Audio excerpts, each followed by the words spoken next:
grid. Maverick Vinales then will be starting on pole position here for this Grand Prix, but this is the young man with the championship lead somehow after 3 dismal rounds over in Czech Republic and Austria. 3 points his advantage over Andrea Dovizioso. Great rhythm so far. If you're tuning in for the first time since this morning warm-up, you would have seen some sort of moment with his left hand. He was looking down at it. It's nothing, there's no dramas. It was just stitching coming away from his race glove. But it's going to be interesting today. Many people's favourite for the race win, I think it's fair to say. Certainly based on his race pace yesterday in FP3 and FP4 looked very good. 18th front row start in MotoGP coming the way. Quartararo started, of course, 3rd here last year as well, and a battle royale with Marc Marquez for the victory. Quartararo started 3rd last year. This man started pole last year, and that's where he started. 27 lap race here today. 2nd pole position in the last 3 races for Maverick Vinales. No win from pole though here in Misano since Dani Pedrosa back on the Repsol Honda 10 years ago now in 2010. But this man, right from the first exit on Friday morning in FP1, has been buzzing. Loves this new surface despite a few aggressive bumps. The Yamaha does not have the Sino Rossi, his home Grand Prix. Can he make it a milestone double century of podiums today? 199 podiums in the Premier class this man has racked up. He would love to do it in front of a small home crowd here today, but you can hear they are small in number, but still making plenty of noise as their hero comes to the sanctuary of the Monster Energy Yamaha garage. The socially distanced fans in the special Valentino Rossi grandstand. Still saw the Valentino Rossi official merchandise stores outside the circuit doing fairly brisk business so far this weekend. And what a performance yesterday, topping that FP3 session. Forever young, isn't he, Valentino Rossi? Bit of VR46 kit, that young man, isn't he? Great to see, and well, he'll be hoping that his man can deliver 200 podiums here today. If there is going to be an upset, then Jack Miller could certainly pose a threat. A cheeky wink there from him. Free practice 4 yesterday, a chance, Matt, where you look to see who's got the pace, was disastrous for Jack Miller. But then he managed to really salvage something in qualifying yesterday. 5th on the grid he will start, and if he can get that Ducati launched off the line, he certainly could mix it in the early stages. Yeah, he's quite keen to pick a fight with those 4 Yamahas ahead of him. Wants to try and use the famed Ducati Championship. It's looking very much damage limitation here at a circuit that they were winners on 2 years ago, but they've looked nothing like putting together a package that can compete for victory here today. You get the feeling coming into this race, and it's just so bizarre, isn't it? Because in Austria, the win, it's just so up and down. Listening to Alex Rins speak, that he seems quite confident doing something. What do you think? Yeah, we're quite confident as far as concerned the pace. We think we have a good pace, a pace that can allow us to compete and maybe stay together with the... What is worries a little bit is the starting position, because here is quite a difficult track to overtake, and so the start will be very important. So we have to see how we will come out from the first couple of laps. And then I think, okay, Yamaha's been... There's so many possibilities for the race. Sorry, I don't understand. Tyre choice. If has mentioned to me that it could come down to that. Yeah, I think we will see probably all the tyres here, all the 3 rear tyres. All this weekend as he's tried to conserve a bit of energy, specifically to be as fit as he possibly can for this 27 lap battle. Here's Joan, well, by his own admission, not quite as hot as he was in both Austrian Grand Prix, of course, on course for his first win when that red flag came out with Maverick Vinales' pretty well publicised front brake issues. Mir 4th in the restart, having not had a new front tyre to go with in the second leg. He's in 8th place. Pretty confident and optimistic in terms of his race rhythm. Not really had the pace of the Yamahas in time attack mode this weekend, but Mir always puts on a show on Sundays, doesn't he? Riviera de Rimini, so many seaside resorts around here. With let's find out more information. Francesco Guidotti's been good enough to spend some time with Simon on the grid.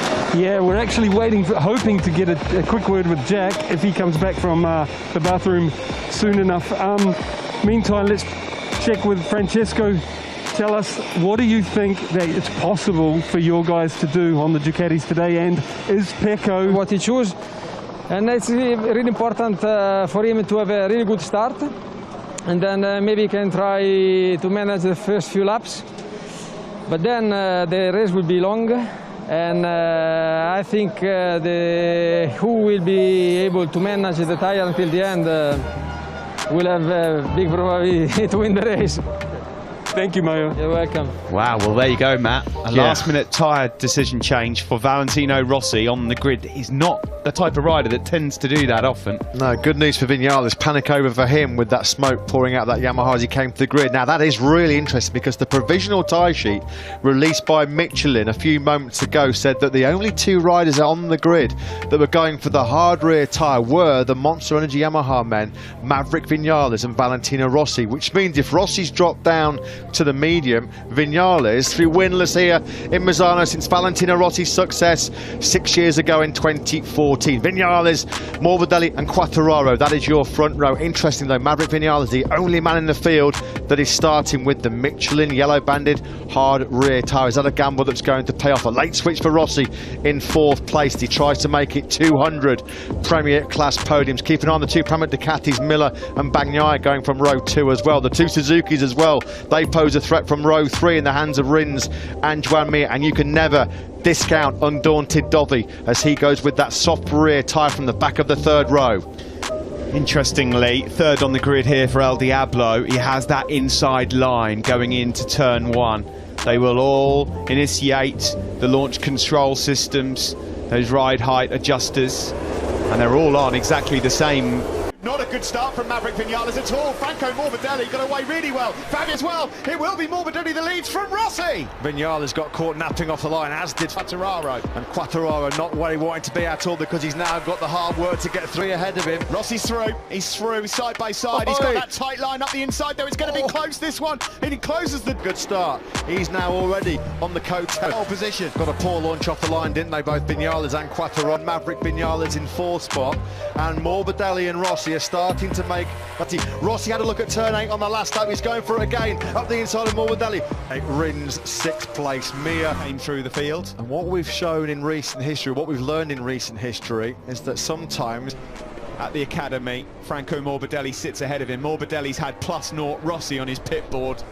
I'll say this as we look at Taka Nakagami leading Honda brothers. Pole 12th, Aleix in 13th, then it's Petrucci behind. Rhythm at the moment. Fastest rider on this circuit right now is Pecco Bagnaia. He's just on a for a surprise podium. At the front there's no change. Rossi's trying to apply pressure to Franco there, didn't he? He has the inside line for the next left-hander at turn 15 as well, so there is a change for 4. It's gone down! Quartararo's bailed. Championship leader on the inside of Maverick Vinales at turn 14 on the previous lap, and at turn 4 Rossi, he's only 10 points down. This is incredible. It's incredible. Valentino Rossi is incredible. Here comes Rins up the inside. He's shaking his head. Rick around the outside. Pecco Bagnaia around the outside of Joan. What we always said, adrenaline is the best spoiled, and that's what's key fronting him, just unnerved him a little bit as well. That's wide from way Mir. hot.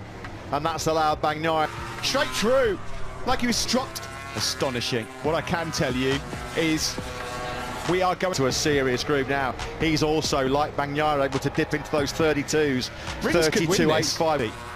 10th maybe into turn 8. Here is Fabio Quartararo, who has rejoined and is in just dismissed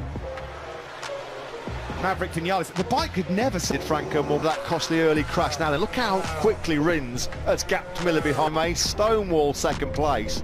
And here he is now charging towards what would be his first. There is Rins, there is Bagnaia. And Nakagami's found some speed. He's up into 9th and he's lapping quicker than most. Well, pretty consistency in MotoGP in 2020 at all. So far, after 5 races, the bike at the moment inside the top 10 as Franco Morbidelli gets the hammer down. What a lapsing on further behind. Fastest laps of the race for Dovi and Nakagako.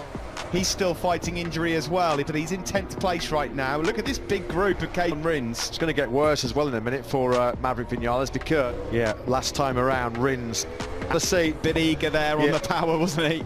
Steady on, Joan. Don't want to throw away what looks like being precious. Unbelievable. I mean, Alex Rins at the moment on that last lap was 4/10 quicker than Rossi. Now, you can forget about Franco Morbidelli right now because he's both Rins and Bagnaia here. Just seems like a matter of time, doesn't it?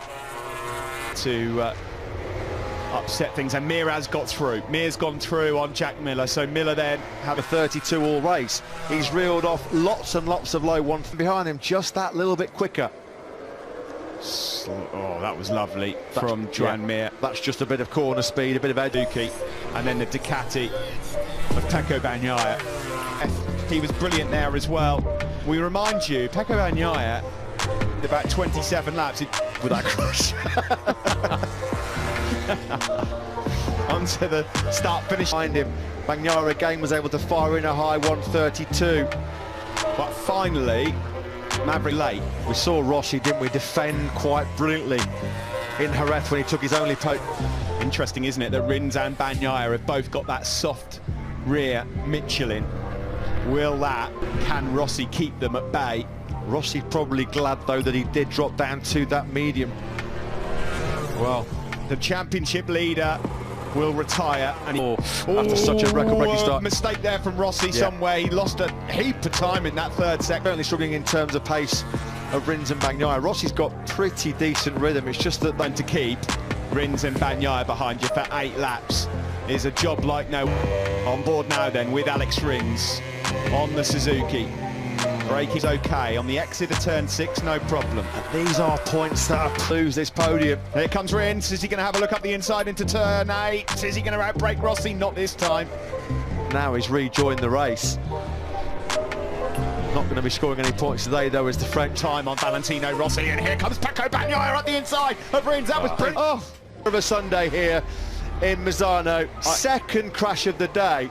I apologise to all Franco cold tyre. That's just nowhere near enough team, because on one side it's been a disaster for Quartararo with 2 crashes and losing the championship lead, but round, and he's having a look here up the inside of Valentino Rossi, his boss as well. And he's not close enough. The academy was designed to bring through young talent, not necessarily to beat the boss, but that's you. Well, I just did not see this one coming. Incredible stories. Rossi then has got there. He wants to make it stick. I just want to point out as well, at this stage, with 6 laps to go, Joan in 6 Grand Prix already this season if Franco Morbidelli gets the job done. The brakes, Valentino Rossi, the block pass is coming. Oh my goodness me, that was close. Oh, the move, make it clear. I mean, he's in through mid-course. 24-hour security every time he steps onto Italian soil in the future.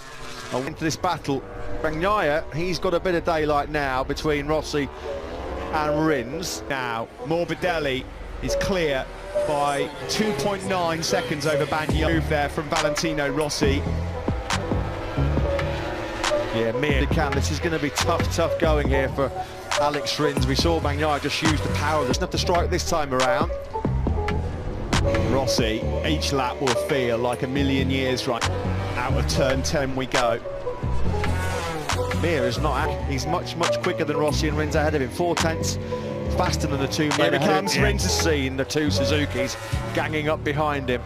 Right then, onto the spins through, because you've probably seen on a screen that that's his strongest point, and now Mir is on them as well. Tino Rossi a favour in a moment, Joan Mir, because Mir will be thinking, well, I can get on this podium. Get onto the podium here in Misano for the 200th time in the Premier Class. He loved to stand on the podium, but he had to do himself a big favour and buy himself some time if he can find a way back past Pecco. I mean, it's a shame for him that we're not able to witness this show that he's put on, because he's been famous Spike Lee movie, Do the Right Thing. Well, he's done the right thing so far, Frank. He just cannot get through. Well, Rossi's now thinking, I want second spot. I need to be getting that spot. I need to. Sioso behind him as they battle for 7th and 8th. This year is just so crazy, isn't it? So. But we could still have 2 Suzukis on the podium this year. Anything's likely to happen. There's 2. Through we go into turn 1. Will Rins have another look at Valentino Rossi here? No. He's ridden so far. Absolutely sensational by him on his return from that horrible leg break. Be some emotion. There really is, especially after what happened to him over the last 2 races. Horror show. Miller, Dobby's up to 7th place. Just when we were saying tracked at this Misano Grand Prix, and again Alex Rins cannot get through on Rossi. Rossi a PB lap. What rhythm Vinales has got at this stage of the race? Mir's gone through on Rins, sorry Matt. And that could be it. That keeping pace, hand over fist. This isn't over. Mir is where Rossi's now got to do. Here comes Mir! He's going for it! They're almost touching! Oh, what a move! Was Turn 14 is where Rossi's now got a big move. That is a young man in just his second season in MotoGP. You know, Rossi, the podium slips through his fingers. It looks like Franco Morbidelli comes across the line and he's done it. It's Samba time for Franco Morbidelli. We have not got a Yamaha 1-2-3. Bagnaia take a bow with a broken... What another astonishing show here in Misano. What a last lap that was by Joan. Rossi couldn't make it stick. Mir got there. 4 corners later, bang, straight through. This is fantastic to see. Look at those 3 lads. Well, lads.